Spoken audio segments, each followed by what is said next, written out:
Hello welcome to our YouTube channel Sai edu pharma. आज हम लेके आए हैं स्टेजेस ऑफ स्टार्टअप।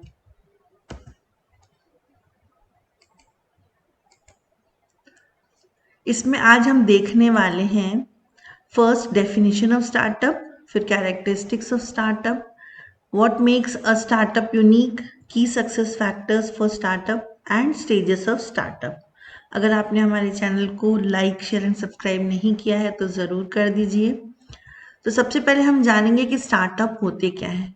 तो अगर हम इसकी डेफिनेशन को देखें तो स्टार्टअप एक यंग कंपनी होती है जो कि इसलिए फाउंड की जाती है कि हम ये डेवलप कर सके कोई यूनिक प्रोडक्ट, सर्विस या platform with the goal of addressing a specific market need. मतलब अगर मार्केट नीड के हिसाब से कुछ नॉवेल्टी या कुछ नया प्रोडक्ट, सर्विस या प्लेटफॉर्म अगर हम जनरेट कर सकते हैं तो वो स्टार्टअप कहलाता है। और स्टार्टअप जो है वो टिपिकली प्रोग्रेस करता है डिफरेंट स्टेजेस में, और हर स्टेज के अपने डिस्टिंक्ट गोल्स, चैलेंजेस और फंडिंग नीड्स होती हैं। तो अगर हम कैरेक्टरिस्टिक्स की बात करें तो सबसे पहला पॉइंट होता है इनोवेशन। इसमें कि नए आइडियाज, टेक्नोलॉजीज या बिजनेस मॉडल को आप डेवलप कर सकते हो। फिर खाली इनोवेशन होने से इम्पॉर्टेंट नहीं है, इम्पॉर्टेंट ये है कि आप उसको स्केल भी कर सकें। तो सेकेंड होता है स्केलेबिलिटी, जिसमें कि स्टार्टअप को हम ग्रो करेंगे रैपिडली और साथ में उसके ऑपरेशंस को स्केल करेंगे। थर्ड आता है रिस्क एंड अनसर्टेनिटी। तो जो मार्केट है वो बहुत अनसर्टेन होती है और उसमें बहुत सारे रिस्क होते हैं, पर हमको ये देखना है कि किस तरीके से हमको वहाँ से भी प्रॉफिट जनरेट हो सके और हाई रिवॉर्ड्स जो है वो जनरेट हो सके। फिर नेक्स्ट आता है प्रॉब्लम सॉल्विंग। स्टार्टअप जो है वो जनरली ये देखेगा कि हमारे आसपास कौन सी प्रॉब्लम्स हैं और उसको किस तरीके से हम सॉल्व कर सकते हैं।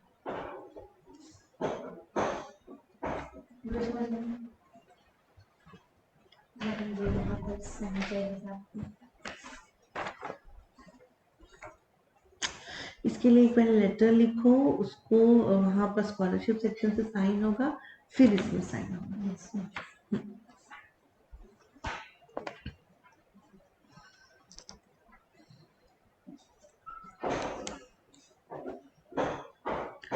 इसमें ये देखना होता है कि हमारी टारगेट ऑडियंस क्या होगी और किस तरीके से हम प्रॉब्लम को सॉल्व करेंगे। तो बेसिकली स्टार्टअप का एक गोल होता है कि वो ये फाइंड आउट करे कि किस तरीके से एक बिजनेस मॉडल जो कि रिपीटेबल हो और साथ में स्केलेबल हो उसको डेवलप कर सके, और वो जो स्टार्टअप है वो ग्रोथ, प्रॉफिटेबिलिटी और एक्विजिशन को भी हमको जनरेट करा सके। तो ये होता है स्टार्टअप। अब हम बात करते हैं कि स्टार्टअप जो है उसको यूनिक क्या बनाता है। तो फर्स्ट इसमें पॉइंट आता है डिसरप्शन एंड इनोवेशन। तो जैसे कि मैंने आपको बताया कि अगर हम ये देखते हैं कि हमारे आसपास किस तरीके की प्रॉब्लम्स हैं या एग्जिस्टिंग इंडस्ट्रीज में क्या प्रॉब्लम्स हैं, क्या चैलेंजेस हैं, तो उसका न्यू सॉल्यूशन को डेवलप करना, कोई न्यू टेक्नोलॉजीज, अप्रोचेज। जैसे कि एग्जांपल के लिए ऊबर डेवलप हुआ ट्रांसपोर्टेशन के लिए। फिर हॉस्पिटैलिटी में एयरबीएनबी आजकल बहुत फेमस है। उसी तरीके से फिनटेक पे स्ट्राइप जो है वो डेवलप हुआ। तो इन्होंने क्या किया, जो एग्जिस्टिंग इंडस्ट्रीज में ही न्यू सॉल्यूशंस को डेवलप करा। नेक्स्ट होता है हाई ग्रोथ पोटेंशियल। तो जैसे कि ट्रेडिशनल जो स्मॉल बिजनेस होते हैं उसके हिसाब से या उसकी कंपैरिजन में जो स्टार्टअप्स होंगे उनको हम इस तरीके से डेवलप करते हैं कि वो क्विकली स्केल अप हो सके। उनके प्रोडक्ट और सर्विसेज जो है वो टेक ड्रिवन होते हैं और रैपिड एक्सपेंशन को अलाउ करते हैं across different regions and markets. फिर थर्ड आता है अनसर्टेनिटी एंड एक्सपेरिमेंटेशन। जो स्टार्टअप होता है वो ऑपरेट होता है एनवायरनमेंट्स में जहाँ की बहुत अनसर्टेनिटी है। तो लगातार इसमें हम एक्सपेरिमेंट्स करते हैं और ये देखते हैं कि किस तरीके से हमारा जो वर्क है वो आगे बढ़ सके, और उसको बोला जाता है pivoting when major changes are made. Last point इसमें आता है फंडिंग डिपेंडेंसी। तो क्या होता है, स्टार्टअप जनरली एक्सटर्नल फंड के ऊपर डिपेंड करता है, जैसे कि एंजल इन्वेस्टर्स के ऊपर, वेंचर कैपिटल के ऊपर, उसको ग्रो करने के लिए। तो इसलिए इसमें जो स्टार्टिंग के जो फेजेस होते हैं, अर्ली फेजेस, हो सकता है उसमें ज़्यादा प्रॉफिट जनरेट ना हो, लेकिन आगे चल के इसमें अच्छी ग्रोथ और अच्छा प्रॉफिट होता है। अब हम बात करेंगे कौन कौन सी फैक्टर्स हैं जो स्टार्टअप को अफेक्ट करते हैं। तो पहला आता है क्लियर वैल्यू प्रोपोजिशन। इसमें क्या होता है कि आपको ये देखना है कि किस तरीके से आप स्पेसिफिक प्रॉब्लम्स को सॉल्व कर रहे हो as compare to other competitors. फिर है स्ट्रॉन्ग फाउंडिंग टीम, आपके पास एक डाइवर्स स्किल की जो प्रोडक्ट डेवलपमेंट, मार्केटिंग, फाइनेंस और लीडरशिप से रिलेटेड टीम होनी चाहिए जो कि आप मिल करके आप काम कर सकें।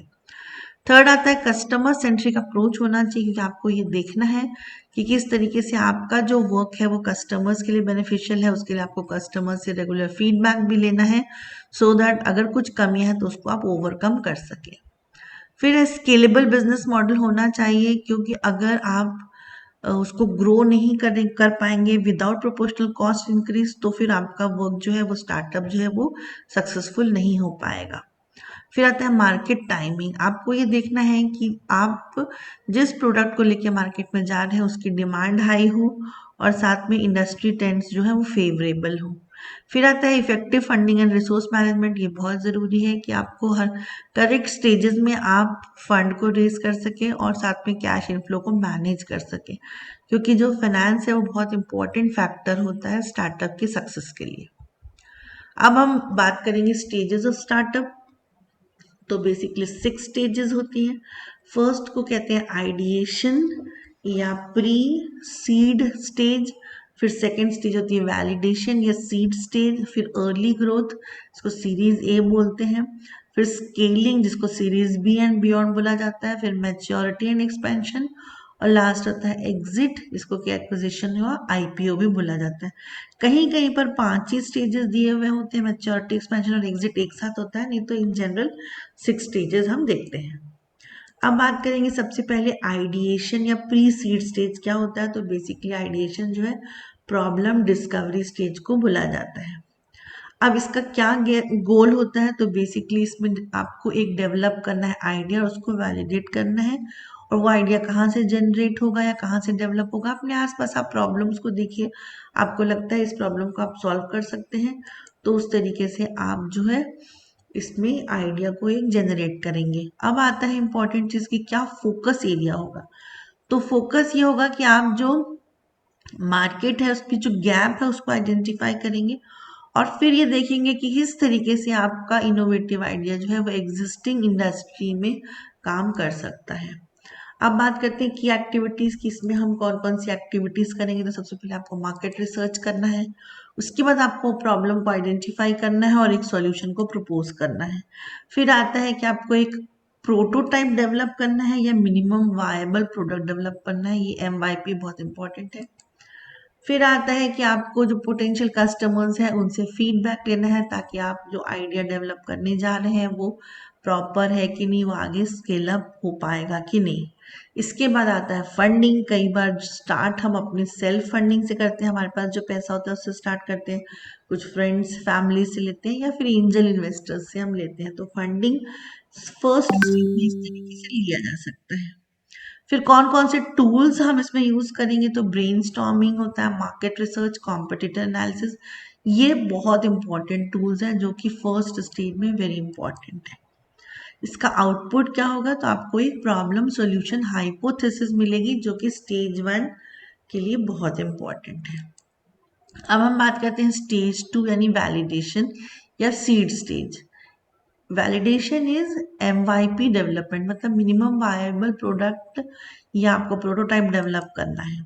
इसका गोल क्या है, टेस्ट प्रोडक्ट मार्केट फिट होगा। फिर फोकस होगा building a minimum viable product and testing the assumptions। फिर इसमें क्या क्या एक्टिविटीज हम करेंगे, तो launch MYP to early adopters, फिर collect user feedback and iterate. उसके बाद आपको डेवलप करना है एक बिजनेस मॉडल। फिर आपको एक स्मॉल बट केपेबल टीम को डेवलप करना है, ये बहुत इंपॉर्टेंट है। इसके बाद फंडिंग आप कहाँ से ले सकते हैं, तो सीड फंडिंग हम ले सकते हैं फ्रॉम एंजल इन्वेस्टर्स, या फिर जो अर्ली स्टेज वेंचर कैपिटल होता है उससे भी हम अपना काम शुरू कर सकते हैं।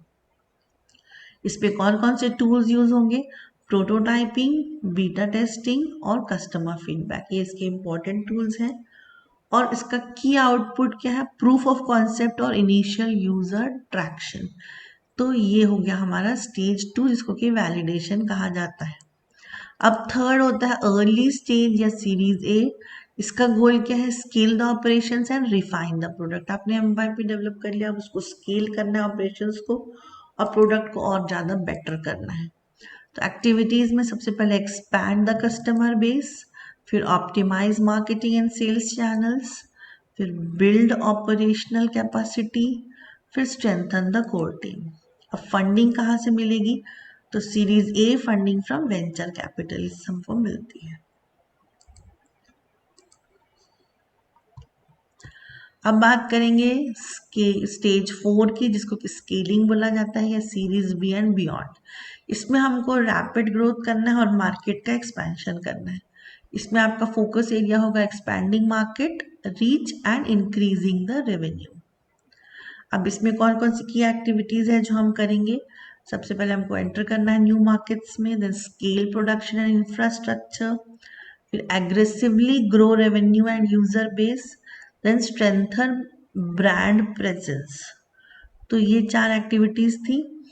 अब फंडिंग है series B C funding, corporate partnership और स्ट्रैटेजिक इन्वेस्टर्स से हम ले सकते हैं पैसा। अब इसके टूल्स में आएगा ऑटोमेशन, पार्टनरशिप, एक्सपेंशन स्ट्रैटेजीज। ये होती हैं स्टेज 4 के टूल्स और आउटपुट होगा मार्केट डोमिनेंस या एक्सपेंशन। अब आते हैं स्टेज 5, जिसको कि मैच्योरिटी एंड एक्सपेंशन स्टेज बोला जाता है। इसका गोल है टू मेंटेन ग्रोथ और डाइवर्सिफाई। इसमें फोकस एरिया है सस्टेनेबिलिटी और exit strategies, that is IPO acquisition.